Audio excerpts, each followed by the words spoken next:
Hello, my name's James Musselwhite, portrait photographer here in Portsmouth in the UK and pointer and shooter behind the project A Portrait of a Wrestler, and I welcome you to this, our latest in a series of videos looking back on portraits we shot at the beginning of our project in 2014. And we're looking today at the shots of Erin, Angel and Jynx, two wrestling legends in the UK scene and two absolute superstars, people we're still in contact with, really lovely people, and for whom the project probably wouldn't have got as much traction as it did in its early days. We're going to start off here by looking at pictures of Erin. The guys came together for their photo shoot, and the reason why we shot Erin first will soon become pretty clear. But we started off shooting Erin on sort of like this high-key backdrop, pretty standard, typical sort of promo shot. If you know Erin, if you've seen her in the ring, she's 5 foot and change. She's very small stature, so I wanted to sort of like have a take this next shot here on like a low angle, have her looking up and have her looking sort of like big and dominating, framing the shot with this sort of like pink mesh that we've got going on here. But the reason why we got Erin in is because we wanted to do something special. We wanted to go that extra mile with her. The name being Erin Angel, we felt only obliged to really sort of make her something special, so we decided to create a pair of angel's wings, and this is entirely down to my wife. She built the framework from scratch and then went out and sourced, I think it was goose and duck feathers, I'm not sure, but we made these sort of white wings that were not photoshopped in, literally made and strapped to poor Erin's back in this shoot, and this made up sort of like the crux of the shoot here.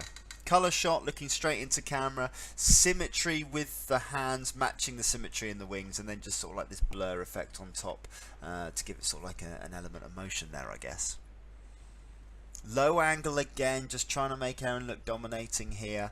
Looking over, I maybe would have dragged this across over to this side here, have a looking into the negative space, but I like the crossed arms again. I like the way that the mesh in the top is working well with the detail in the feathers. Lots of mixtures of textures in that shot there.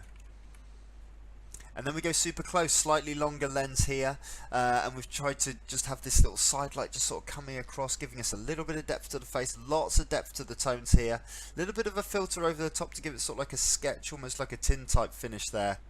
I like the way that it's drawing on the composition on the third over here with the eyes looking directly into camera. Maybe would have done something different with this hand here, just brought it across a little bit, maybe just cradling the face to the side, but I love the texture and the feathers on this shot. And again, a nice close angle here. I believe this was Erin's sort of profile picture for a while, which got a super amount of traction online. Like I say, only about 6 or 7 wrestlers into the project at the moment, so the importance of getting that social media acknowledgement was really important at the time. Had to Photoshop the straps out here and bring in a little bit of mesh there, just so it all looked nice and tidy. But again, closing the eyes on this shot, just giving us a different perspective in the picture and keeping those wings not too obvious there in the background. I kind of like that one. And then we bring Jynx into the session, and the reason why he was shot second is because it took him like it was a good 45 minutes to an hour for him to apply all of the makeup and everything in his persona.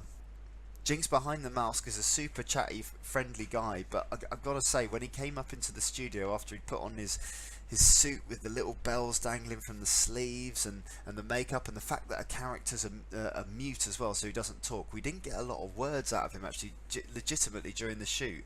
He just sort of followed directions and just gave us little nods and bits and pieces, and a super intimidating character to sort of have in studio there. So it was on to Jynx for the rest of the session. Starting off again, standard sort of high key portrait, again background, 2 stops overexposed from the foreground.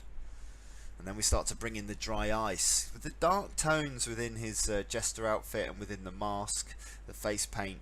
We can sort of start to sort of pick him out and have that hand really sort of pulling through the dry ice. No Photoshop in this one, legit dry ice machine coming straight through, looking into the camera. And then this one, oh man, still got the goosebumps. And this is not conventional lighting. I'm always trying to shoot with a softbox above a subject, you know, from 10 o'clock to 2 o'clock or directly above, depending on what sort of lighting effect I'm trying to achieve. But this one's down there at 6 o'clock. It's right underneath Jynx here, just giving that nightmarish, intimidating feel. The reason why that does that conventionally is because we're used in human nature and in the natural world to seeing things being lit from above from the sun, so we've conditioned ourselves to see that as normal, and when something's lit from underneath it looks abnormal to us and slightly unnerving. Simple shot here straight into the camera, one backlight just catching the side of this just the top here, because this side's easy to expose because it's white, but then this black side here, it potentially could fall into darkness, so just a little kicker light just gives a little bit of a rim there, differentiating it from the background. Super long lens, close up, turn the head into the negative space, and then have the pattern here giving us shape and form on this side. But it's this shot here that we sort of stuck with for the final project. I mean, I just remember in the shoot he just had so many ideas for poses and so many ideas for the way that he wanted to look. He understood his character so well, and it was just like, it was a real shame. I heard a lot of people say this, it's not me just saying it, but it's a real shame that this gimmick came so late in the career. I saw this gimmick live in Hastings, and like, children, they'd be very intimidated by this character, and I think it pushed a lot of buttons. And I like the way the hand was brought up to the face here. I like the way that we're telling a narrative. I like the way that the dry ice is there, but it's not obscuring the face at all. It's just adding texture to that whole framing. And I like the way that there's still, you know, detail within the blacks of the picture. So it's this shot we went with, and we're going to pop him in there next to Marty's girl. Erin and Jynx are just fantastic people. I wish I'd seen more of Jynx wrestle, but sadly he's had to hang up the boots. I occasionally see Erin, and the last time I saw her was at an Eve show in Bethnal Green, London, and like I say, just super friendly, gave me a big hug when she saw me, and just, yeah, just without people like this, the British wrestling wouldn't have a boom to enjoy at the moment, and it's my absolute privilege to show you these images and just show you a little window into two people that just came along to our studio really early in the project with complete open minds and open hearts, and gave us so much character early on, and really gave the project some traction. So I want to thank you for taking the time to watch this video.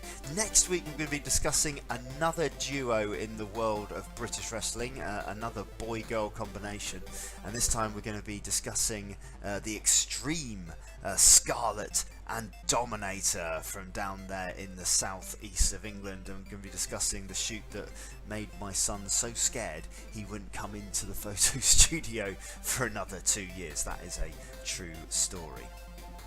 If you've enjoyed this video, hit the like button, subscribe underneath the video, leave me a comment, and I'll be sure to reply to you directly. Give me a follow on the Twitter and the Instagram at Y2JimBob. It's Portrait of a Wrestler on Facebook. And as ever, all the very best.